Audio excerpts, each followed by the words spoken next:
Hello and welcome to a brand new episode of Super Lady Hero Hour here on FANVERSATION. I am your co-host, Yel Teagle. I'm joined, as always, by the lovely KB. Hello, KB. Hello, hello. Lovely to see you again twice in 1 week. What a treat.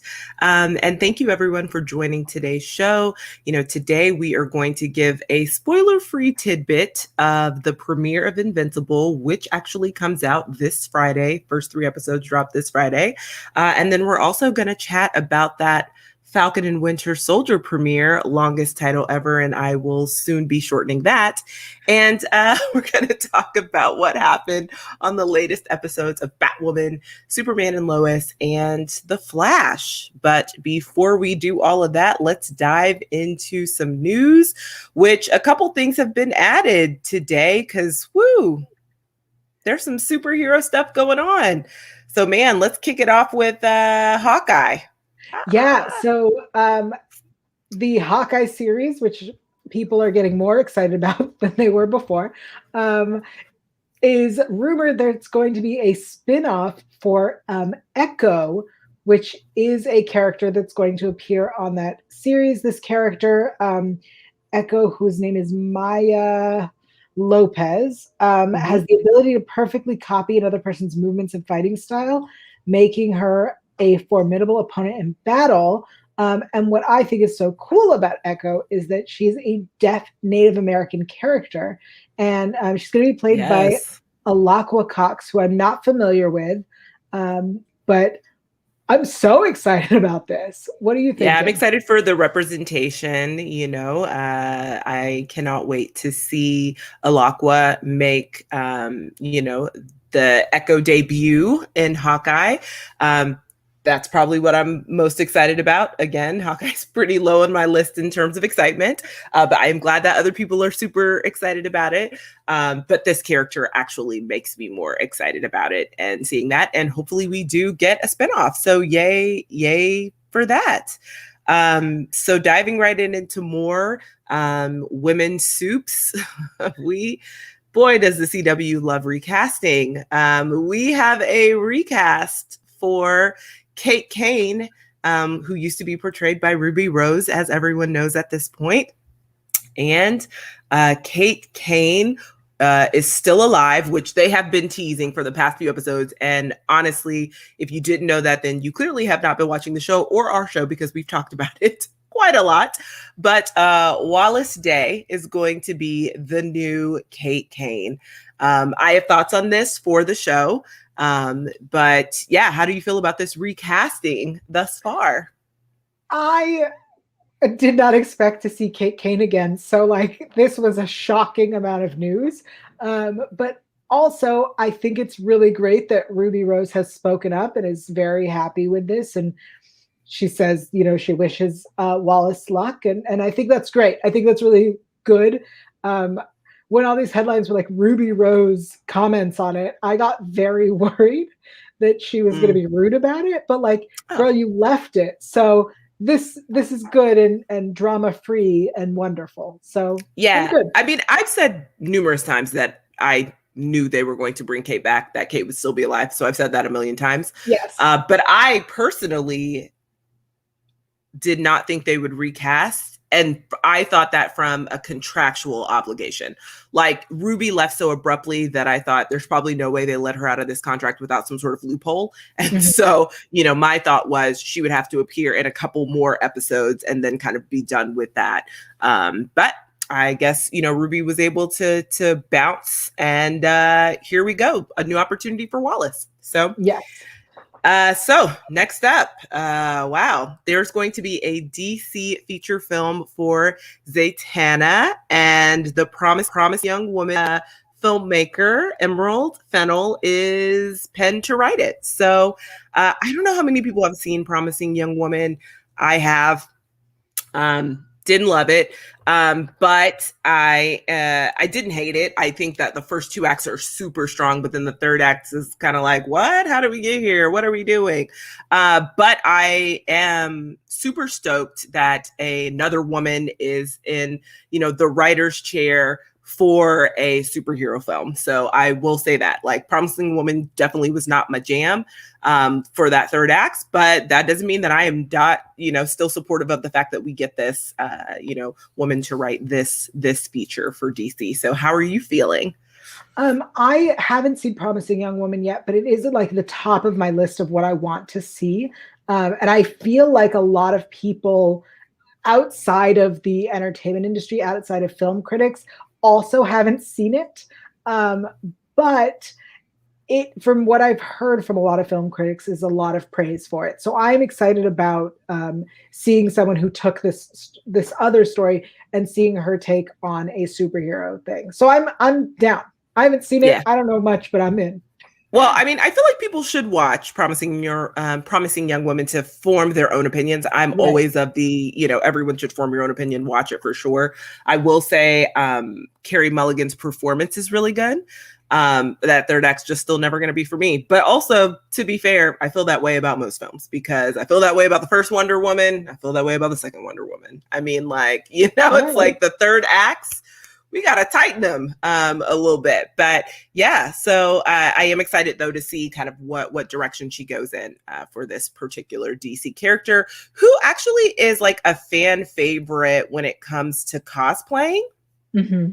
So I am super stoked to kind of see what this looks like. And also, to be fair, I hope that they also get a woman director and not just, kind of a woman writer. I think that will be key. But next we have some casting news about Shazam 2, the sequel. Helen Mirren joins as the villain, which is wild, but also exciting. But also, oh my gosh, I'm so happy. I am too. I think this is going to be really good. Mirren is playing Hespera, the daughter of Atlas. And I am like, ooh, I don't know. I think this is really good casting. Also because I just feel like, in comparison, because I feel like people are going to do it anyway, Cate Blanchett, when she was portraying, Hela, the villain in Thor Ragnarok, I was like, I died. I loved it. I thought it was fantastic. So I'm like, please. And, we talk on the show often about having really good women villains. And I think Helen will be that. So. Yeah. Helen Mirren is incredible, and I don't think, even when she's in a bad movie, she's never bad. So like, this is gonna be great. She's gonna be great. There's no doubt in my mind that she'll be fantastic. But we have other casting as well. Yeah, Pierce Brosnan. This was literally like 2 hours ago, so it is fresh news. But Pierce Brosnan, the former Bond, not my favorite Bond, but the former Bond, but a Bond, has officially joined Black Adam and will be the villain, Dr. Fate, starring opposite, obviously, The Rock, Dwayne Johnson, and then Noah Centineo, and gosh, why is his name escaping me right now? The cast is stacked. There's like a million people in this film that we literally every week, I feel like we're getting more casting news, which I am not mad about. I am thrilled, quite frankly, but we'll see what Pierce does. I actually feel like Pierce hasn't been in a movie in a really long time, or maybe that's just me. I don't know. I don't recall. Daryl in the chat says, yeah, the Pierce Brosnan news is weird. Agreed. Yeah, I'm like, I feel like I don't, like, has Pierce been in anything in a long time? Sure, like, he's been working. I don't know. I think he's been on a break. Like, I honestly think he's been on hiatus. I haven't. All right. Well, yeah, I haven't. It's interesting. I guess we're gonna find out. It doesn't matter.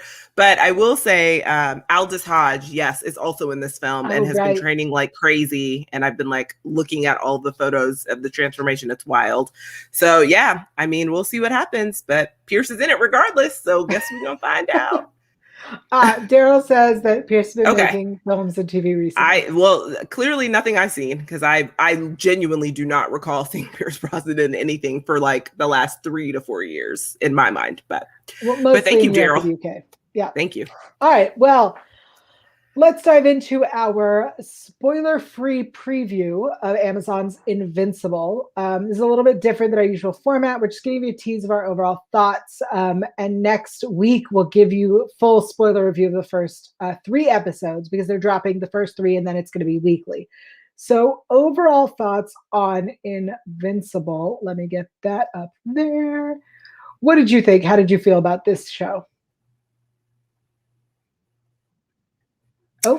For me, I really enjoyed it. Caught the premiere, super excited about the premiere, super excited about the direction that the show is going in. I will say there's not much that I can say other than it's action-packed. So yay for that. There is a family drama, which, I always love in any series, even in an animated one. So I think it's a good story thus far. It feels like it's going to be very much a coming of age story for Invincible. And for those of you who don't know, so Invincible is part of like the Skybound Entertainment properties. It's an Image Comics property.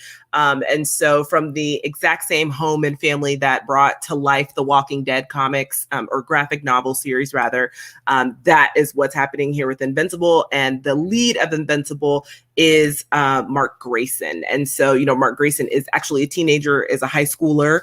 And so I think it's going to be very much a coming of age story for, Mark Grayson as he is, exploring superhero life. And so far I'm digging it. I just need to see more. I'm curious. What about you? How are you feeling about it?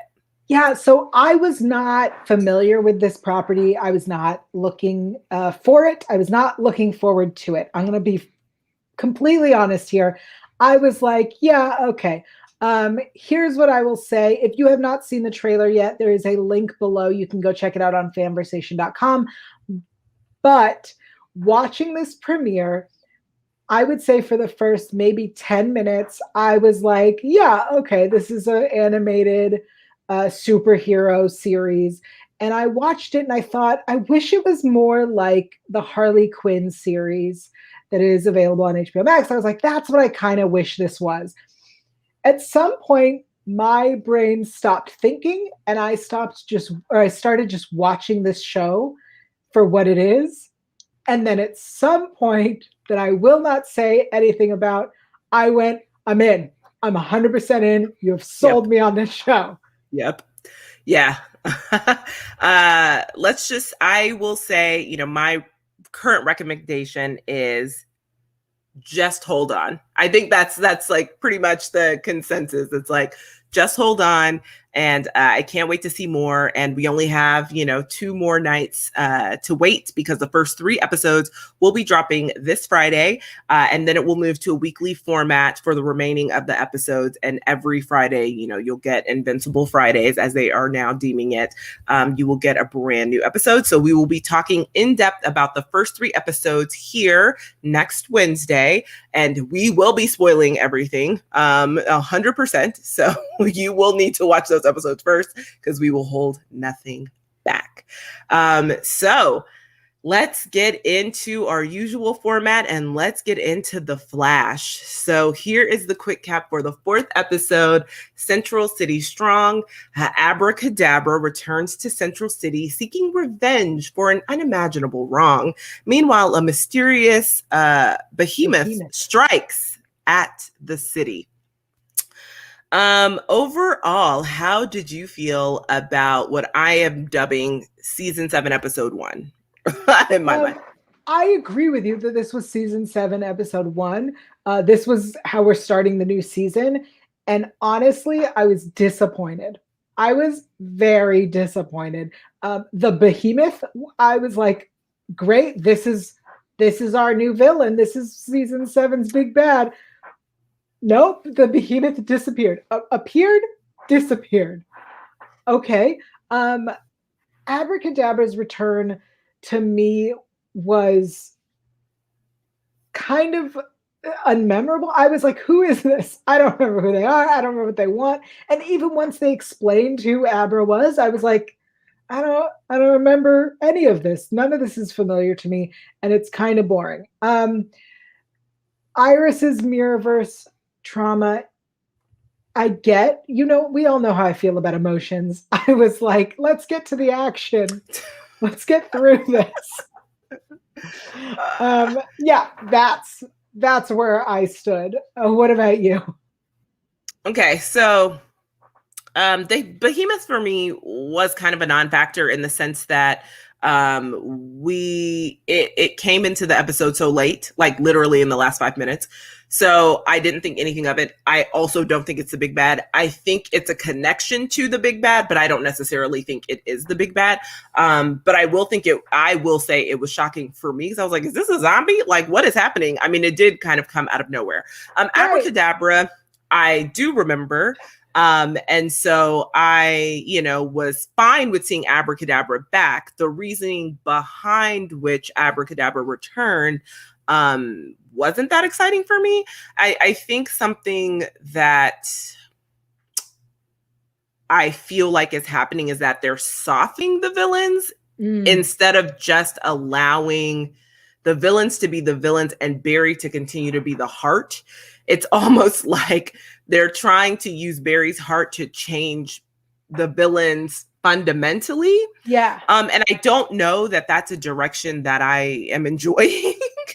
Because we saw it, like a little bit with Eva and in this Mother episode where like at the end, everyone's like kumbayaing and holding hands. Right.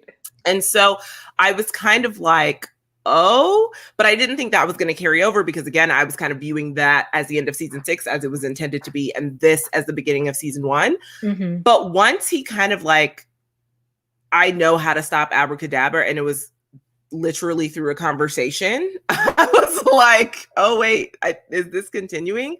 So I just think that like, yes, I understand that the Flash has a very strict no kill policy, which may or may not be something I agree with, because sometimes I do feel like he needs to do it. Eobard Thawne, like maybe just kill him.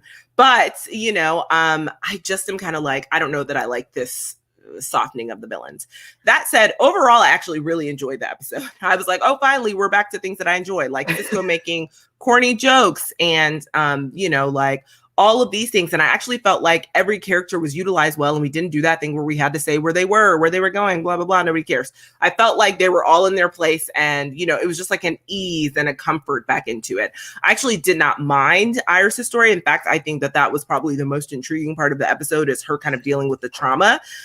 Mostly just because I don't want there to be this narrative, which often is in the situation of TV and film, that Black women are so strong and they're not dealing with anything. And so I appreciated coming to a place where like now we finally have a Black showrunner on The Flash, and he understands that, and being able to see Iris in a different light, and her being like, actually coming to terms with the fact that like, okay, I am not managing this well. I'm not doing well. Having Barry as a sounding board and him like saying something that really triggers her to be like, actually, I need to go to the support group and I need to kind of talk to other people about my experience because I am not okay. So I actually appreciated kind of having that additional kind of context around that. But you and I often differ about emotions anyway, so it's fine. Totally. The thing about the Abracadabra, like, yes, I agree with you. This like weird, let's talk our feelings through with the villains thing is not how superhero shows should work. But I did like that Abracadabra and Barry, like when he said like in the future we are enemies, and Barry was like, we don't have to be, like, let's deal. I liked that. And then they killed him. I was like, and then he died. And then he died. I was like, what the hell was the point of that? It's so like, see you never. Yeah. Yeah. Yeah. Yeah, right, I get it. It was interesting. I think the biggest reveal though is Frost and Caitlin are now two separate entities and two separate beings at the end of the episode. So I guess that splitting headache. And what else? Who knows? I don't know, because they haven't said. Something else obviously triggered this. And we're going to see what this looks like going forward. Yeah. Daryl says that end credits scene was a nice surprise. I think it links back to the canceled Caitlin plotline from last season. Interesting point, because we did have to take a little hiatus from Frost and Caitlin since someone got pregnant. We did take a little break. But all right. So how are you gonna rate this episode of The Flash? I think I know because you did not like it, but here we are. For those who don't know, here on Super Lady Hero Hour, we rate things on a scale from poop to kittens or something in between. I'm giving it a poop. This episode was so boring. Oh my gosh. Wow. Okay. So yeah, I figured you would go poop though. I don't know why I say that with shock and awe. I'm actually going to give it a kitten for me because it actually brought things that I liked back finally.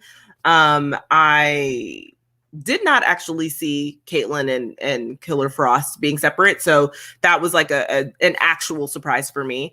And while I don't like this like softening of the villains or whatever that is happening, I still really appreciated having this storyline for Iris. I also like that she recognized, some things in herself in this episode. And I'd like to see her, have more growth and agency in the future in dealing with this and her kind of coming to terms with that. And then it's always nice to see Barry and Iris kind of be back on the same page and on one accord. So yeah, it had things I loved, and Cisco, just being Cisco is always a delight for me. And so yeah, I'm gonna go with a kitten for this episode for me because I enjoy bringing it back. So what do you think is going to happen next episode? Now that Frost and Caitlin are separate, what does this mean? Where did the behemoth go? Which I just affectionately call, an antimatter zombie. But yeah, my only prediction is that the Frost Caitlin split will end up with like one of them can't survive and they're gonna end up having to merge. Essentially be a firestorm. I think we've already done this though, like Firestorm. I'm like, I don't want to do it again. So I hope that there's a better it's that or we get rid of one of them. Which is fine, because I mean, one will still be around. And I'm hoping the one we get rid of is Caitlin.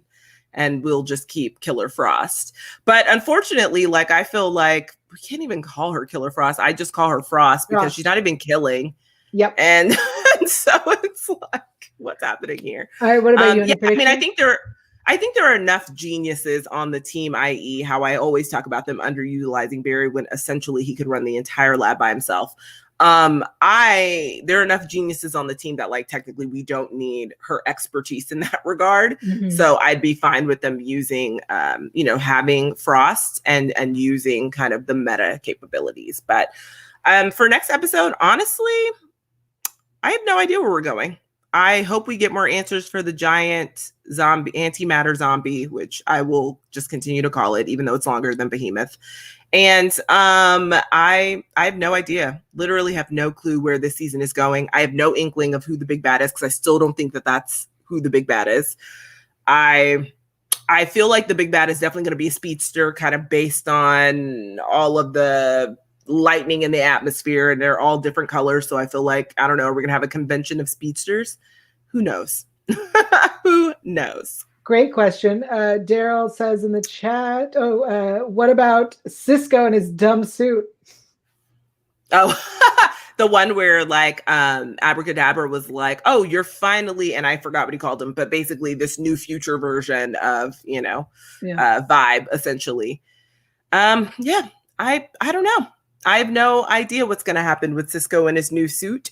Cisco gave away his powers because he didn't want them. And then built this suit that essentially kind of uses. So I'm like, what's the truth, Cisco? Mecha vibe. Yes. Thank you, Daryl. Mecha vibe. So what's the truth, Cisco? What do we want? Let's keep it going and dive into Superman and Lois. Again, spoiler alert, we're talking about everything here. Superman and Lois, the quick cap for the 5th episode, the best of Smallville. As Harvest Fest in Smallville arrives, Luthor approaches Lois while the missing Derek reappears with more than he left with. Overall, what did you think of this episode? I thought it was fine. Yeah. We still have no idea how Luthor or Morgan Edge are connected, but obviously there's some connection there. We just don't know. I admittedly thought that Luthor was going to kidnap Lois. I thought that would have been a much more compelling storyline. Mm-hmm. and do something else in that regard. But instead they literally just had a conversation and then he went on his way. And so I was like, oh, okay. And then come to find out they are married in a different timeline. So, which I absolutely don't want, but here we are. I think for me, the one thing this episode that was like, wait, what? So we've talked a little bit about the diversity on this show. And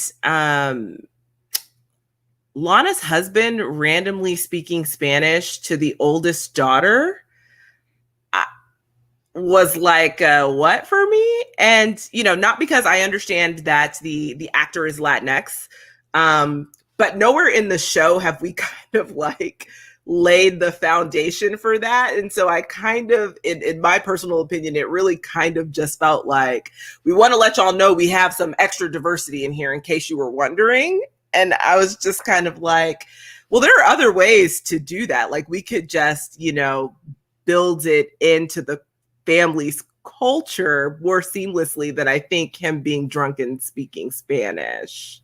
So I was like, oh. I agree. It was that moment that I went, what? And I had to look him up. I was like, what? Right. Because also the character's last name is Cushing, so you would not, you know, it's just you would not assume. And so I did the same thing. I looked up the actor and I was like, oh, okay, perfect. This actor's Latinx, you know, great. But I also feel like there was just another seamless way to have integrated that into the family dynamic than that. So yeah, no, I'm with you. That also took me out of the episode. I really enjoyed this episode. I love this idea of a small town harvest festival that actually is not a harvest festival. Like I really love and how much these kids were like, why are we calling this a festival? Like this does not sound like that. Because all of that felt real to me. That felt like this small town does this thing every year and it's a big deal to them. And if you're from a big city, you're going, why are we what are we doing? This is a waste of time. And also, who are the donations going to? That's the one thing that I wanted to know, because the whole town donates everything.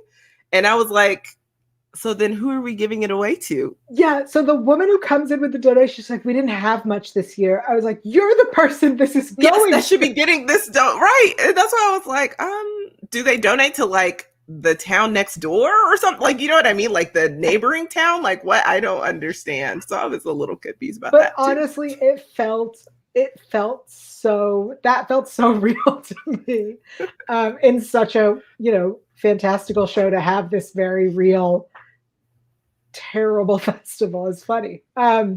So I really enjoyed that. The boys, as we know, I'm not a big teen drama. That's not what I'm here for.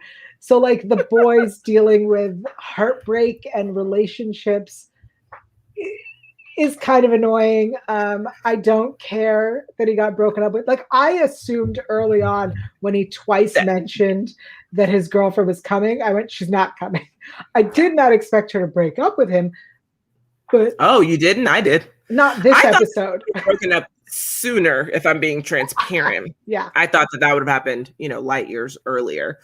But I mean, we often differ. I enjoyed that part, you know, seeing the heartbreak, seeing his brother come to bat for him, kind of dealing with all of those things. Sure. But yeah, no, I assume she would have broken up with him 2 episodes ago, to be honest. I mean, so Jonathan getting drunk with those boys, maybe it's the way he's being acted, or maybe it's the way he's written. I 100% believe this character would get drunk and spill all the secrets. Like this character is not capable of keeping his father and brother's secret while intoxicated. And I'm 95% sure that is going to happen this season. I thought it was going to happen during that exchange. Like I actually assumed that Jordan would pull Jonathan away because he would start to say something that he was not supposed to. Like I thought that was where we were headed. But then we didn't, because he caught himself and then he just kept apologizing, which he did feel bad. I mean, you know, like he's like, okay. But it's funny when Clark realizes that he's drunk, before they walk up. And Jordan's like, honestly, that's really not a big deal. And he's like, what? And it's like, okay, you may not get drunk, but like, also y'all are a small town. You're in a small town. You have 2 teenagers. Like, underage drinking is kind of what happens. So there's nothing else to do in this town. Yeah. And I'm like, Clark, I mean, you may not have, but other teenagers were like confused about why he was like, what? And it's like, Clark, also, like, you were not born yesterday. Like, what happens in this town. Yeah, I do like later on when he was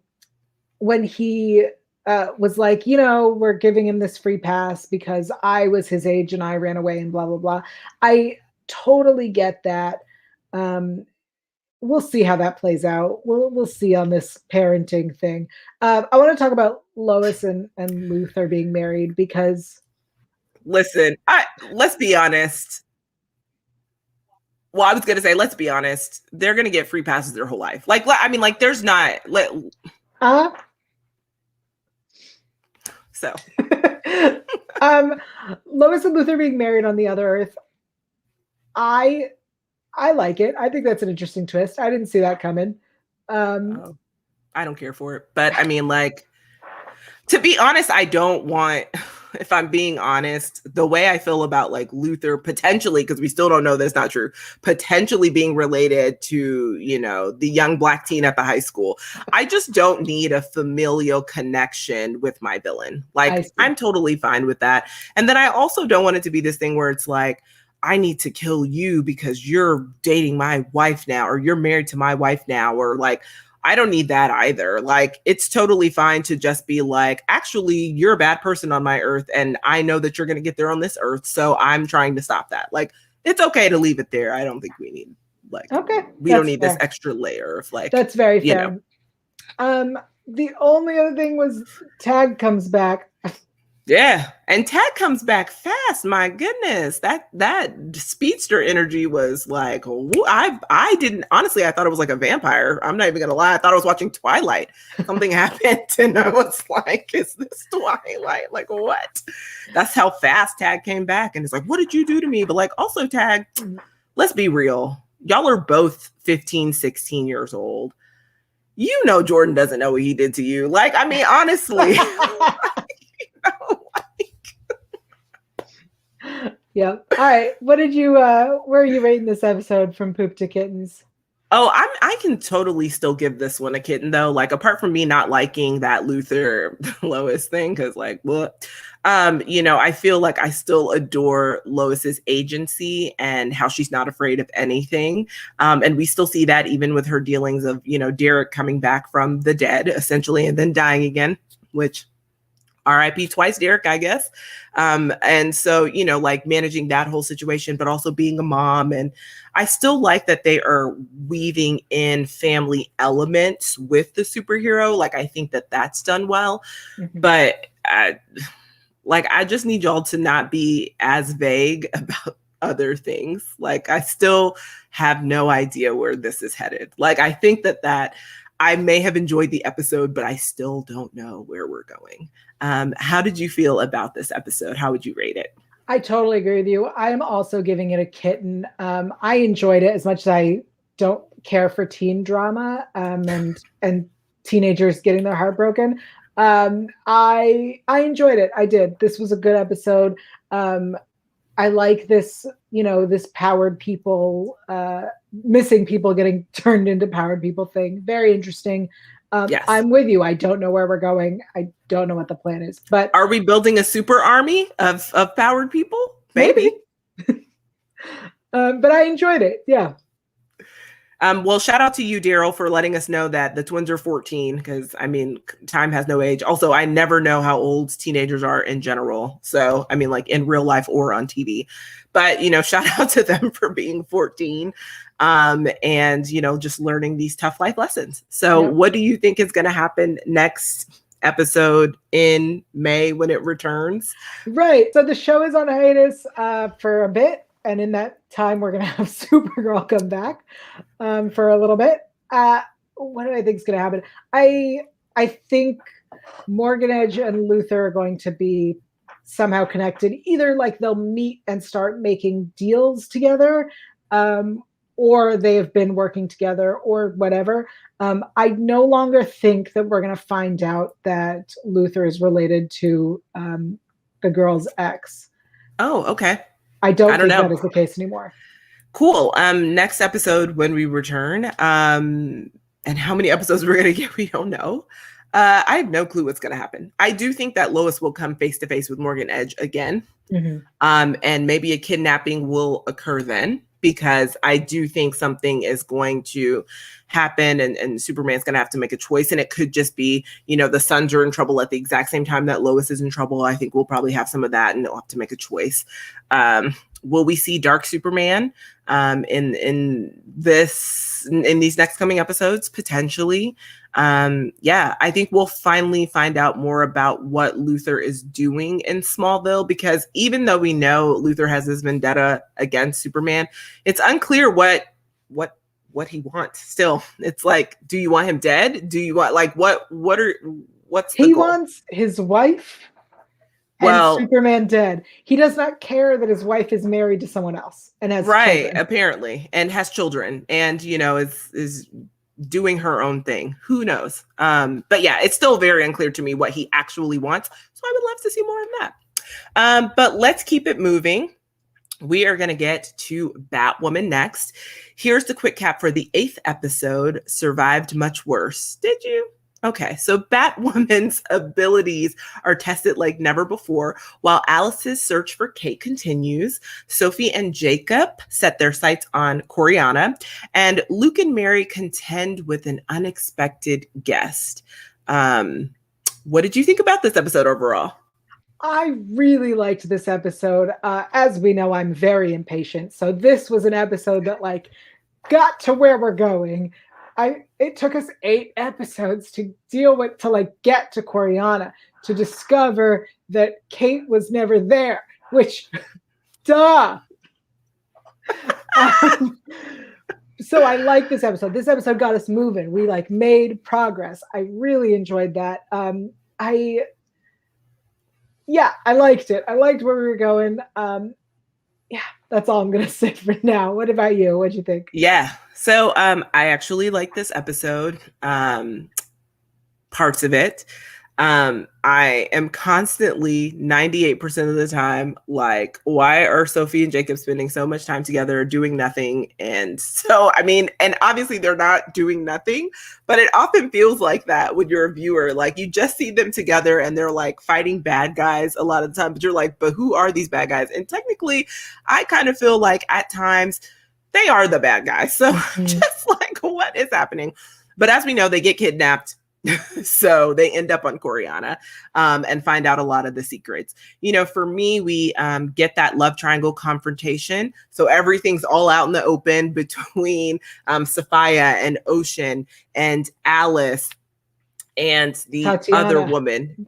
Thank you, because I'm I forgot her name for a split second. And Tatiana. We got everything out. We got all the secrets out. We saw where everyone's allegiance, truly lied. Yeah. And at the end of the day, Alice will always pick Kate, and it makes sense. They're twins, so it's one thing for this to also be your sister, or just to be a normal sibling relationship. Right. But twins are much closer, generally speaking. So it's a little bit different having shared a womb with someone. So I get it. Chose that person over Ocean. Ocean dies and then is resurrected because Sophia's but also he's my brother, which he's not. But girl, hold on to that family dynamic if that's what you need to do. And so Sophia doesn't actually admit that she was in love with Alice. She just kind of is like, that's your interpretation. It's so weird. I'm like, what is happening in this love triangle? Yeah. Sophia is not really honest. But overall, I liked it. I think, pretty much it was an everyone goes to Coriana situation. No more Desert Rose. Aha. And, Ryan's basically dead the entire episode. But surprise, we have a cure for her. So I think, clearly the biggest surprise, it was not for me. I've been literally saying this the whole time, is that Kate is still alive. The big surprise was that she wasn't on Coriana, but she's still alive. So I think for me, my biggest issue with this episode is going to be what they do. And my hope is that they did not bring in the first Black Batwoman just to sideline her and make space for Kate again. I hope that whatever they do in the storyline going forward, which is not clear because they literally have said nothing, I hope it's just to wrap up Kate's storyline, whatever that looks like. And then we can get back to Ryan kind of owning and being Batwoman. You know, I just don't want us to like go back and forth or pink. Like, I don't want any of that. Like, we've already started on this new course. Let's just let like kind of Kate Kane's journey end completely. But I don't know what that's going to look like. And so that's going to be my biggest concern. Absolutely. I think that's very valid. I think the fact that they wrote in Ryan having this concern is good. It means they're aware of what they are doing. I honestly did not expect the burning of all of the Desert Rose. Like, it was literally our MacGuffin, and now we have decided, screw the MacGuffin. And Kate, I knew Kate was never on that island. I also thought she was dead. Like, I thought we're chasing this idea that she might be alive for no reason. Right. So I assume that I assume new Kate is to wrap up, not to replace. Yeah, I hope so. I would even be fine with her coming back and being like, I don't want to risk it anymore. Like, I just want to enjoy my life. I just want to be a good sister. You know, like, let's get rid of Kate and Alice. Let's do that. I mean, honestly, like, we've had almost 2 full seasons of Alice, so I would be fine with introducing a new villain. And they're trying to do that with Sophia, but Sophia doesn't really feel like a villain in some ways. And even though I know that technically she is, it still doesn't feel that way to me. Yeah, it also feels like her motivation is like kind of like she got rejected from someone who wasn't aware that she was in love with her. Who also she still did not say. So it's like, you still also have not said that, but okay. That said, I did really like this. I'm calling her resurrection knife, where like it's covered in the Desert Rose. So she'll kill you with it, but you'll stay alive. Like, I think that's such a clever idea. It's the most like goofy sci-fi idea, but it's silly and fun. And I really like that.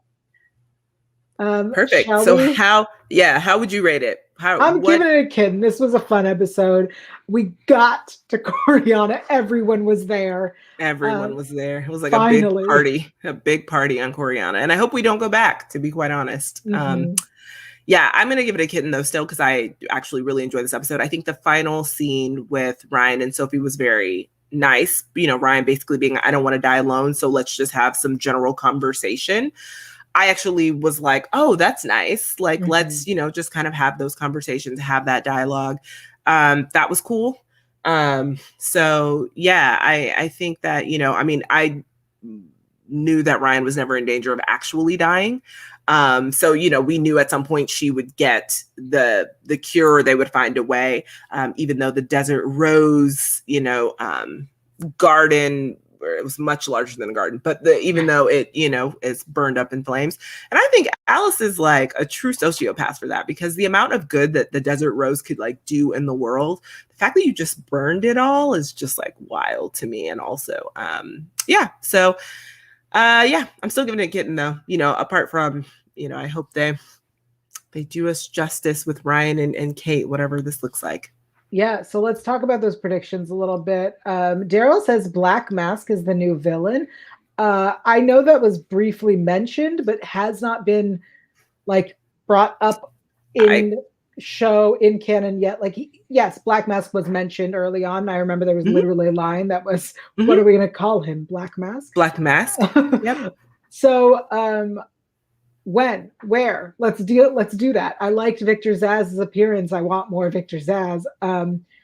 But I agree. I also think there was the quick little scene with Luke and Mary and their unexpected guest. I I I don't even appreciate remember this scene. I'm not they even were going to lie to you. attacked by a warrior of Sophia's who they beat up, and then the person who killed them was Alfred's daughter, whose name I forget. Oh, right. Yes. Okay. Yes. And she delivered the news that Kate was in fact dead. And, we know that that's a lie. So That news was whatever. Anyway, let's move on. yeah. So my prediction, truly, I think Ryan will have to choose to want to be Batwoman. So I think what we've seen thus far is that, Ryan was kind of thrust into being Batwoman and the idea of being Batwoman. And it kind of, just kind of literally fell into her lap.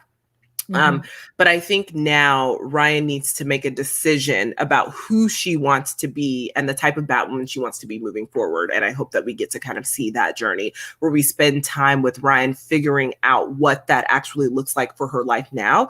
I think her rekindling her romance with her ex and then also essentially giving away her identity, even though they were like, she didn't, but she did. Giving away her identity will make her kind of rethink how she does things. And of course, we know, Ryan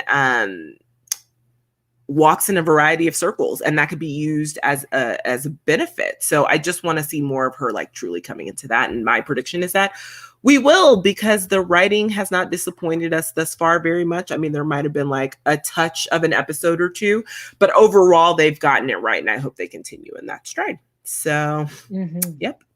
All right, let's talk about the show we're all here for, Falcon and Winter Soldier. That's the shortest we could make it. Here's the quick cap for the premiere. New World Order. Sam Wilson and Bucky Barnes realize that their futures are anything but normal. What did you think of this premiere? It was cool. Like, I need to see more. I don't think that I can adequately say how I feel about the show based on this one episode. I will say it was action-packed, which I loved. The action scenes were ridiculous and very much like on the scale of a feature film. And so good. Currently it's two separate storylines. So I am curious to see how we bring Sam and Bucky kind of back together. I have, been Black in America my entire life. So there are parts of this episode that I obviously relate to just from that. And was good to see. But I would be lying if I didn't say I have some hesitation about whether or not it's going to be done justice, because I think, Kevin Feige has mentioned, that this storyline really will center on Sam's experience as a Black man beyond the shield and with and without the shield. And we see in this episode, him and his family being denied for a loan, but yet them being thrilled, like, oh my gosh, you're a superhero. Like, let's talk about how he's making no money because they don't get paid. So talking about like life and, assimilating back into society once you've, come off of something like Endgame and having saved the world, but still, can't even save, your legacy and your heritage in this home and in this boat that, their parents left them. So I just think, I was nervous at first, and I understand, Malcolm Spellman is like the head writer. So who is also a Black man. So I, I'm trusting in that vision of what it will look like. But yeah. And then trauma, this exploration of trauma, I think is something that we'll dive deeper into. Bucky is running from a lot of demons.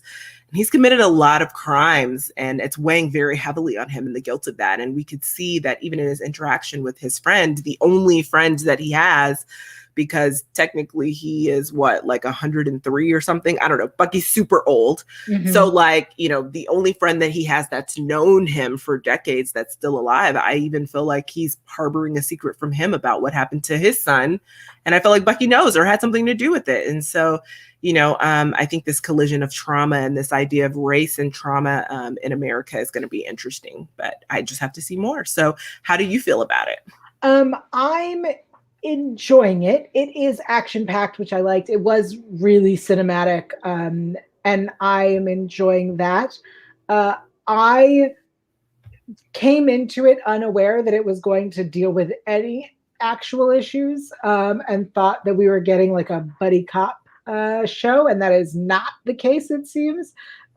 we're going to be handling real serious topics, and trauma is one of them, and race in America, and issues like that.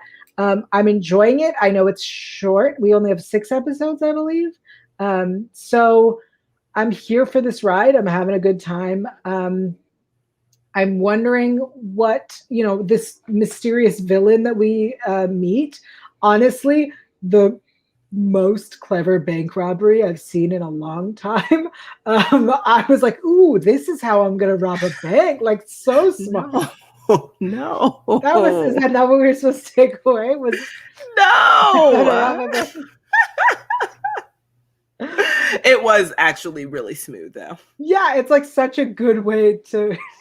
I'm just saying, what a clever. Someone's very thoughtful on this writing team.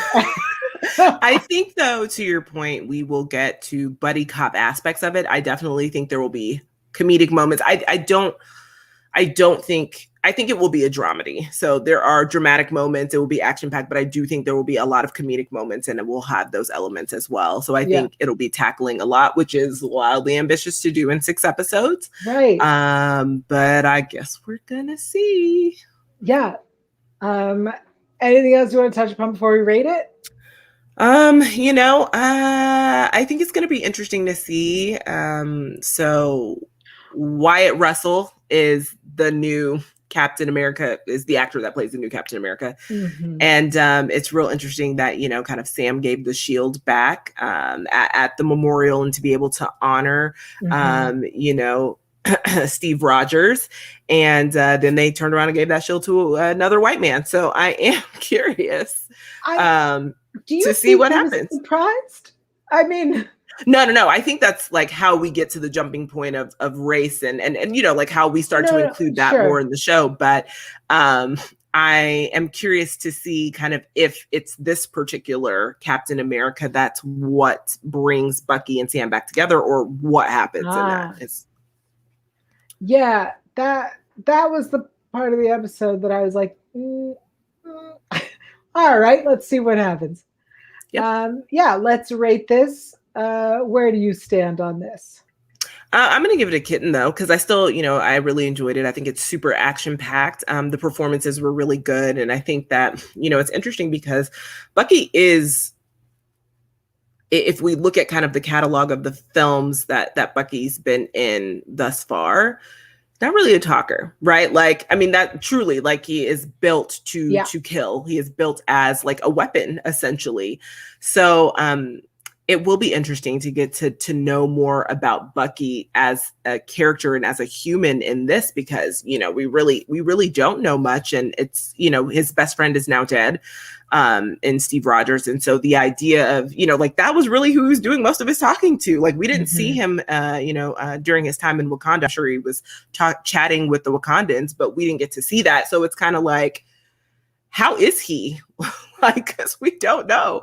So I want to see more of that. And I want to see, obviously, more of Sam's take in life and family life. And I didn't think we would get right into seeing Sam's sister and nephew so early on and seeing his community, but I'm glad that we did. Mm-hmm. So I'm looking forward to it. What about you? How do you rate this episode? I'm also giving it a kitten. I'm here for it. The action was fun and exciting.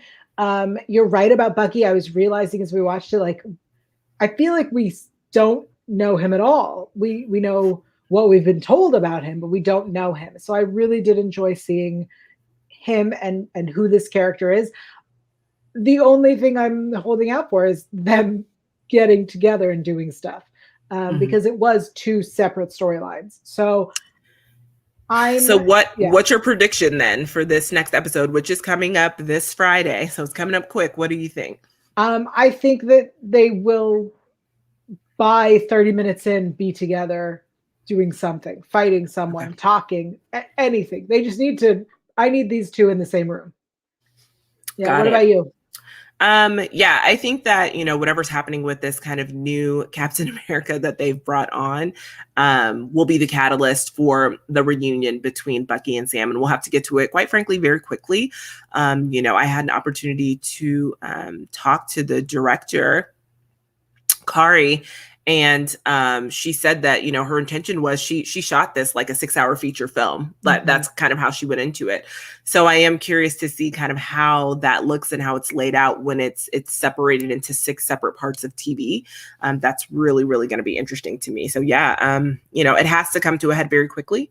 And so I'm curious to see what this next episode holds. So now that that's done, let's get to our other ratings. So let's start with Performer of the Week. Who do you have this week? Who's your Performer of the Week and why? This week I'm going with Sophia Hasmick, who plays Chrissy Beppo on Superman and Lois. The first time we met her, I was like, this character's interesting. I hope she doesn't die right away. And now, this episode, I was like, oh, like she's gonna be Lois's sidekick, and I'm so into it. She's technically her boss, but I'm down for her being her sidekick. But I mean, do you have a boss when like the labor is free? Yes. Yes, I'm like, everything is free. Like, no one's getting paid for anything. So there's still a hierarchy. What about you? Who's your Performer of the Week? My Performer of the Week is going to go to Candace Patton as Iris West Allen, of course. And I just think that she did a really good job of kind of navigating this new life post-Mirrorverse, post-Mirror world, just trying to figure out her emotions, trying to figure out work, trying to figure out who she is as a writer. I just thought that like her performance was really good of trying to figure out like and portraying the multifaceted just emotions and ways of women as we navigate all of life's challenges. And she's trying to be a wife and a boss and a writer and, you know, all of the above and be on Team Flash. And it was challenging for her this week emotionally. And so I really liked to see that. So yeah. Who you got for Character Style Icon of the Week? Honestly, this week it's going to Abra's jacket. There were not a lot of outfits that were speaking to me this week, but I did take note of Abracadabra's jacket and I liked it a lot. Perfect. Okay. Yeah. This week I'm actually going with Iris's jacket in the very last scene when she is in that Mirrorverse support group. I really loved that long camel coat. I thought it was beautiful. And I was like, ooh, I would totally wear this. And I have owned a few in my life. So yes, you're right. I agree. Like this week in terms of like pizzazz, I don't feel like I saw that much, but I really loved that coat. So I'm going to go with that. And so finally, what was your WTF or, you know, your OMG moment of the week? I actually had quite a few. So Tag still being part of the story in Superman and Lois, I was like, WTF. Well, I mean, General Lane said he went to, you know, soup school. I know. So I thought that was it. I thought that was the end. Sophia's resurrection knife where she pulls it out of Ocean and he's still alive. Liked that. And then the frost split. I was like, yes. What? Those are my moments. What about you? Yeah, I mean, my moment is going to go to the behemoth because honestly, that thing came out of nowhere. And I was like, what? Like I audibly gasped because I was confused about what was happening, but also it was so large, but also is it alive? But also is it a zombie? What's happening with the antimatter? I had so many questions. And then I was actually also shocked about the frost split as well. I did not see that coming. So yep. That was it. And also, I mean, I guess to your point, I did not see Ocean still being alive at all.